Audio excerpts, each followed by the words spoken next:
But you've kept your reputation amidst the competition. What do you your success and your ability to keep doing this day after day, year after year? What do you attribute that to? A little of everything. I mean, a little bit of everything. You know, you stay with it. You stay with some of the things we do. I think a lot of the things that we do outside the barbecue business has a lot of effect on what's going on inside. Just like what we're doing here. You know, I remember I was on the park board for 19 years. Right. Yeah, and so we had a lot of fun by doing that. Now, if I remember this correctly, after Bruce Watkins ran for mayor, yeah, he ran against Dick Berkeley. Dick won, but he appointed Bruce to the Parks Board. They did. Dick did. Dick appointed Bruce to the Parks Board, and then Bruce died. He never made one meeting. Never made it. Never made it. He died, and so you, his treasurer, the treasurer of Dick Berkeley's opponent, Dick appointed you to replace him. Is that right? That's correct. You're absolutely right. Right. But that became that became very important to you, and it became very important to Kansas City. You're being on the Parks Board, and eventually the president of the Parks Board. Yeah. And a lot of things that have happened that have changed literally the face of Kansas City happened while you were doing that. The whole Brush Creek renovation. The Brush Creek corridor. Yeah, we tried to name that the culture corridor. They didn't go for it though. From Nelson Gallery all the way to Bruce Watkins Cultural Center, we tried to call it our cultural corridor, but that hadn't caught on yet. But it will one day. But it really is true, because you've got the Nelson, the library, the Plaza Library is there. You've got UMKC, you've got the Repertory Theater, now you've got Stowers and Kaufman. That's correct. And you got Gates.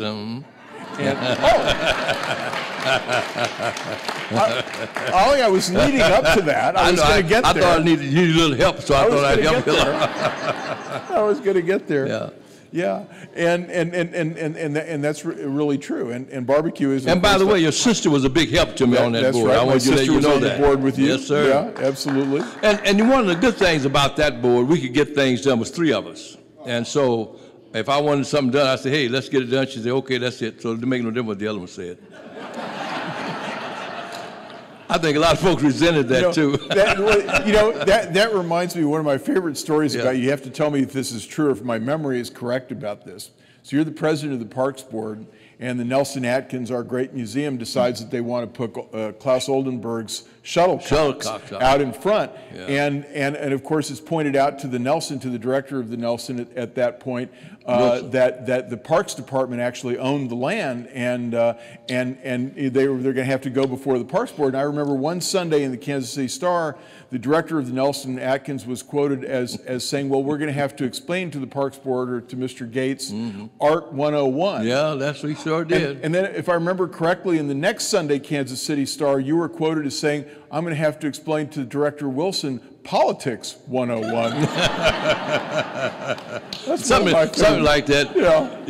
I hope that's true. Yeah, almost. We struck he wanted to put those shuttlecocks right in front, in the middle of that line.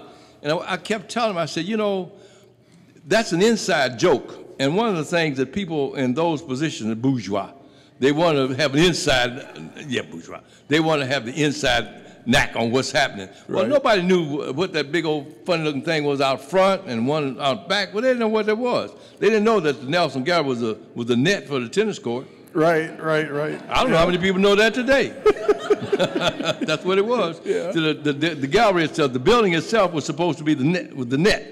And then the shuttlecock landed on this side and shuttlecock landed on the other side. Well, you could probably see that from an airplane, but you couldn't see that, going down. Right, yeah.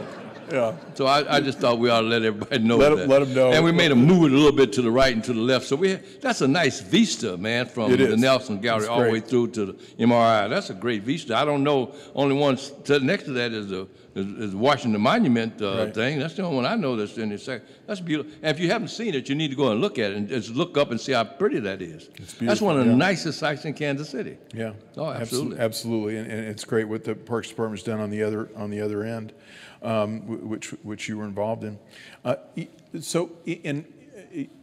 You probably never expected to do this coming out of running a barbecue business, but you've become a kind of civic icon. You've been involved in lots of civic affairs, the Industrial Development Authority, the Sports Commission, the Parks Department. You were the Parks Department. And on the Missouri Highway Department. Missouri Highway. Don't forget that one. Yeah.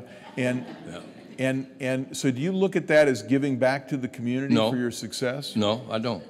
How do I you don't look at giving back. No, I'm just appreciated the fact that I can do those things. You know, city's been pretty good to me. I mean, I was born in 1823, Bellevue, in a dishpan, and had to go outdoors to the toilet in 1932. So 80 years here in Kansas City, or thereabouts. And I can't say 80 years. I was in my mother's stomach 80 years ago. You know what I mean? But I was on the way. Right.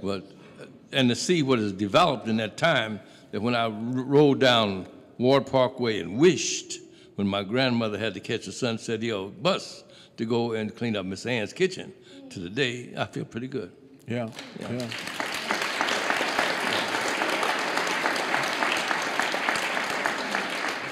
So I think I owe Kansas City a whole lot, and Kansas City is my favorite town, regardless to what somebody else says. And I love it, and I always will love it, and I never can do enough for it. Great.